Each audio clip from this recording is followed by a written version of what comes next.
One of the big advantages and one of my favorite things about this project is that it is a great example of the importance of a master plan. There are so many different elements, from a pool to hardscaping to raised vegetable beds to a fire pit to the softscaping of the actual plant material itself, that all needed to be thought through. So while this was phased out, there are other phases that still have not been implemented yet, but that we've had to think through and prepare for in the long term. So for example, they know that one day they want to put in-ground irrigation and in-ground lighting, but weren't ready to take that step just yet. They wanted to kind of live with the space and see how things were going first, but making sure that we had conduit put in underneath the hardscaping during the construction process before this beautiful stone was laid is one thing that will prevent unnecessary costs incurred by the client, which is why having a master plan and why having vendors who work together and are familiar with construction practices really being your best advocates to making sure that your yard is going to be a space that works for you, not just immediately upon install, but into the future as things change. One of the greatest things about working with living in natural materials is that they do require a little bit of flexibility, both on the designer and on the part of the client. So for example, originally in the design, we had these beautiful tall junipers coming in to add another layer of privacy. However, upon thinking through the project a little bit more, realizing that something that might drop debris that was a little prickly around somewhere where bare little feet were going to be running around a pool was maybe not the strongest plant choice for that space. So instead we opted in to use these beautiful native grasses that really soften the fence line and soften the transition between the hardscaping and the landscape beds. This design is very perennial heavy, which I love. There are also tons of natives and nativars, which are going to be our native plants, but a cultivar of those in the same genus. So for example, we have a ton of Joe Pye weed, we have ironweed, we have echinacea, but these are all dwarf varieties that are going to be a better fit for the small spaces of an urban garden. Another big element that was really important to the clients were the raised beds and making sure that these were functional.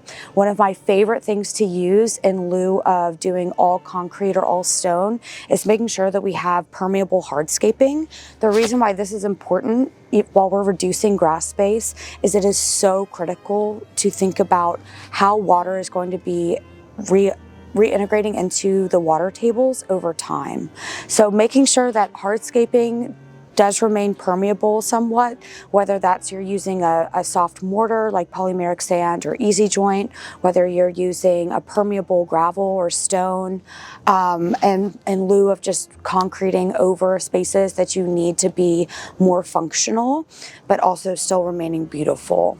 So one of the great things about this garden and its use of pollinators is that all of the pollinators are staged to bloom at different times of year. I also love all of the late season bloomers that were included. That's going to be your Joe Pye weed, that's going to be your ironweed, where really it's kind of the last gasp for all of our native pollinators, our bees, our butterflies, our native moths, to really kind of hone in and get as much nectar during the close of the season as possible to prepare for overwintering. One of my favorite things about the area around the pool is that there's lots of evergreen elements as well as, high blooming soft elements. I love the mix of laurels and oak leaf hydrangeas mixed in with some, it's a non-native grass, but still birds can use that for critical habitats. I love the stone choices here.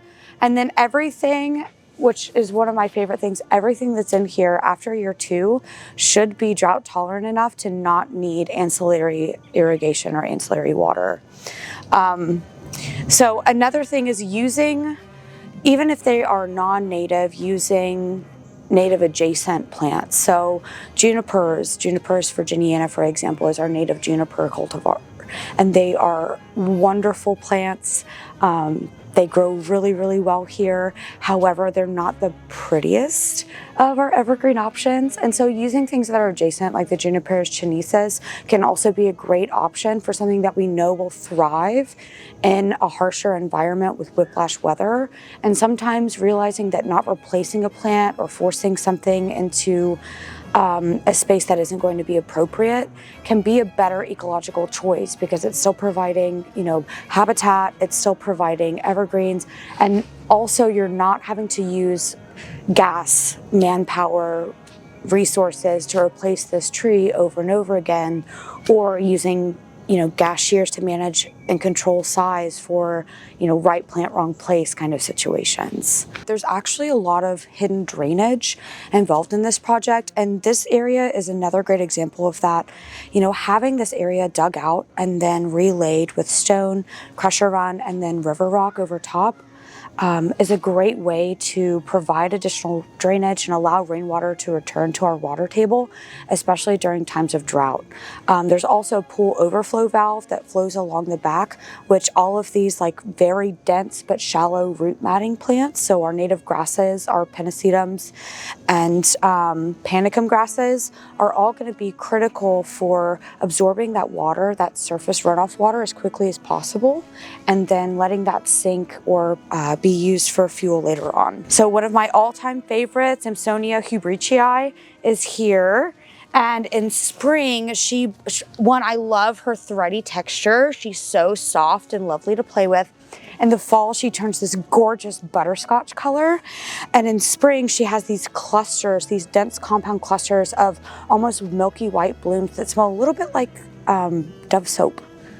But it's really a lovely scent.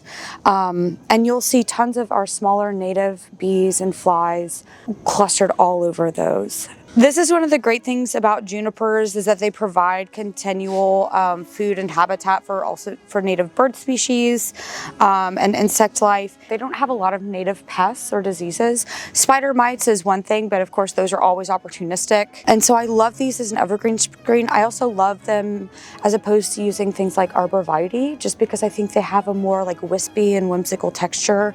And I think having things that do have a little bit of a looser form, especially used in mass, can still look very tidy, but it doesn't look super regimented. So then you end up with the summer tree effect. Some are here, some are there, and it looks a little off if one fails. One of the really important things to keep in mind with any landscape is that these are living things and they do die, and each little change in light and water due to grade, due to shade, due to hardscape elements surrounding, means that you can have one tree that does beautifully and one tree that suffers. And so trying to not create an overabundance of a single type of plant is going to prevent you from ending up with, basically having a hedgerow that looks like it's missing a tooth.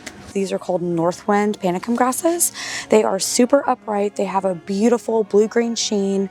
They turn this lovely kind of yellow oat color in the spring. They have gorgeous seed heads, which are critical for birds and other wildlife. One of the things I loved about this particular line of grasses is the use of different plant material to accommodate a change in grade.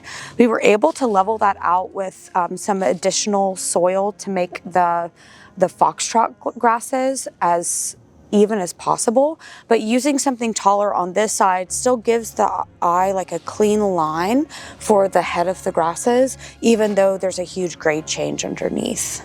I love how this project turned out. I think it's so beautiful. There are so many different elements that all needed to be thought through, not just as individual features, but also in terms of implementation.